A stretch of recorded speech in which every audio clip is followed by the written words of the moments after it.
અમદાવાદ શહેરમાં એચએમપી વાયરસનો વધુ એક કેસ ગોતા વિસ્તારમાં નોંધાયો છે। 4 વર્ષીય બાળક એચએમપી વાયરસથી સંક્રમિત થયો।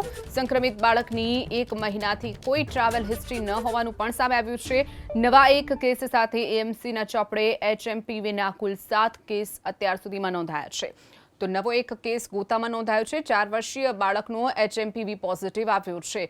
તો છેલ્લા 1 મહિનામાં કોઈ પણ પ્રકારની ટ્રાવેલ હિસ્ટ્રી પણ બાળકની ન હોવાનું ખુલ્યું છે। અમદાવાદ શહેરમાં આજરોજ હ્યુમન મેટાનિમોવાયરસનો પોઝિટિવ કેસ ડિટેક્ટ થયેલો છે।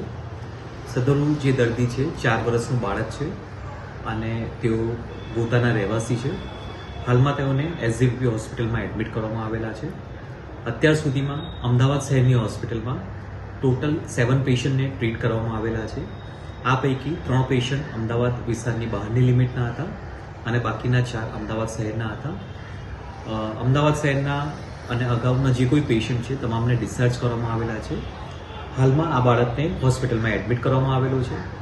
કોર્પોરેશન દ્વારા આ પ્રકારના કેસીસ પ્રાઇવેટ હોસ્પિટલમાંથી અત્રે રિપોર્ટ થાય તેમજ જે પોઝિટિવ કેસ ડિટેક્ટ થાય તેનું પ્રોપર ફોલોઅપ લેવાય, તેની જરૂરી પ્રિવેન્ટિવ સ્ટેપ્સ લેવાય તે પ્રકારની કામગીરી કાર્યરત કરવામાં આવેલી છે।